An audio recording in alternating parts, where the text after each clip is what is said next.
ఈడ కనిపించిన ఈ దగ్గరలో ఉన్నాను మందిరానికి. మళ్ళీ అంత దగ్గరేం కాదు, మ్యాప్ లో నీకు దగ్గర కనిపిస్తుంది అంతే. యునైటెడ్ స్టేట్స్ ఈడొక కంట్రీ ఉంటుంది ఇస్రాయిల్ అనేసి, చిన్న దేశం. ఈ దేశంతో కలిసి ఇరాన్ మీదకి వార్ జరుగుతుంది. ఎందుకు జరుగుతుంది? వీళ్ళ దగ్గర న్యూక్లియర్ వెపన్స్ చేసేకి క్యాపబిలిటీ ఉంది.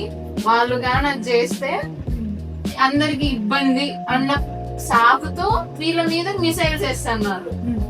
వీళ్ళు ఇస్రాయల్ మీదకి వేస్తున్నారు. వీళ్ళు వేసే దాడిని ఎదుర్కొంటున్నారు. ఇప్పుడు నీ ఎక్స్పోర్ట్ అంతా ఎందుకు ఆగిపోయింది? నీ ఎల్పిజి గ్యాస్ అంతా ఎందుకు డబ్బులు పెరుగుతుంది? ఇరాన్ దేశం దగ్గర ఇక్కడ చూసుకున్నట్లయితే స్ట్రైట్ ఆఫ్ హర్మూజ్ అని ఒకటి ఉంటుంది అనమాట. అర్థమైనా? ఇక్కడ నుంచి ఈ ఏషియా నుంచి మనకు ఆయిల్ వస్తుంది. ప్రపంచ దేశం అందరికి ఆయిల్ ఎక్కడి నుంచి వస్తుంది? ఇక్కడ సౌదీ అరేబియా, యుఏఈ, ఇరాన్ వీటి నుంచి వస్తుంది. రష్యా వాళ్ళు కూడా ఇస్తారు ఆయిల్.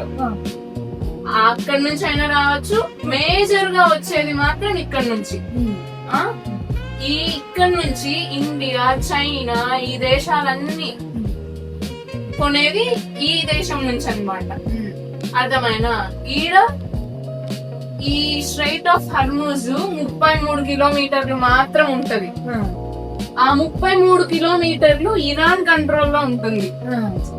ఇప్పుడు అక్కడ నుంచి పడవలు పోవాలంటే ఈ దేశం పర్మిషన్ ఇవ్వాల. ఇలేదనుకో, అది పట్టుకుందంటే ఇంకా రేట్లు పెరిగిపోవడం, ఎక్స్పోర్ట్ ఆగిపోవడం అట్లా. ఇప్పుడు ఈ దేశం మీద వీళ్ళు యుద్ధం దాడి చేస్తా అంటే మిగతా దేశాలు ఏం సపోర్ట్ చేయట్లే. వీళ్ళకు ఉన్న ఏకైక మేజర్ అడ్వాంటేజ్ వెపన్స్ కాకుండా ఇది. ఇక్కడ పడవలు పోకుండా కంట్రోల్ చేసే శక్తి ఈ దేశానికి ఉంది. అంతే. అది అంతేకాదు, దాని వల్ల మొత్తం ప్రపంచానికి ఎఫెక్ట్. ఎందుకు? ఇక్కడ దారి లేదంటే వాళ్ళు ఇక్కడ నుంచి రావాల. ఎంత పెట్రోల్ ఖర్చు? పడవలన్నిటికీ ఎన్ని రోజులు వేస్ట్ అవుతుంది? ఇక్కడ నుంచి ఇట్లా రావాలా, తీసుకొని రావాలంటే. అదే ఈ సందులో నుంచి ఇట్లా వచ్చేదానికి అట్లా తిరుక్కొని రావాలంటే కష్టమే కదా. దాంతో పడవలన్నీ ఇక్కడ అయిపోయినాయి.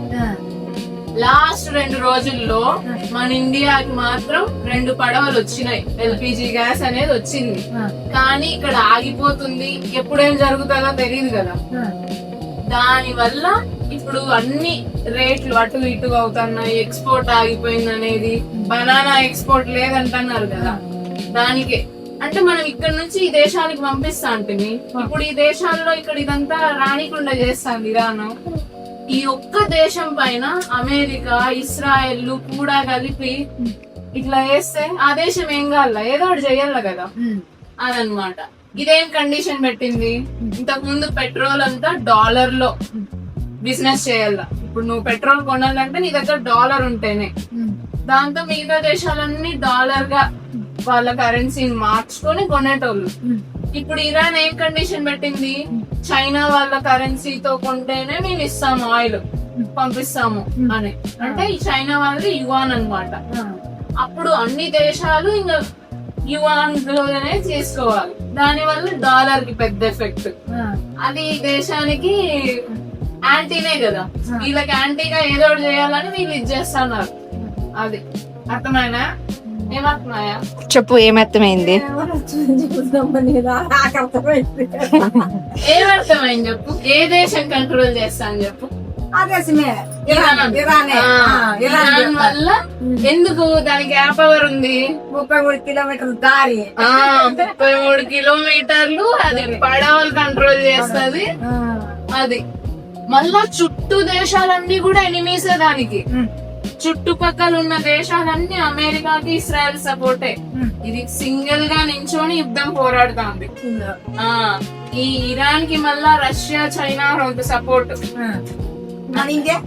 మన ఇండియా ఇస్రాయల్ కే సపోర్ట్. మొన్న మోడీ పోయి ఇస్రాయల్ లో కలిసి వచ్చినాడు వాళ్ళ ప్రెసిడెంట్.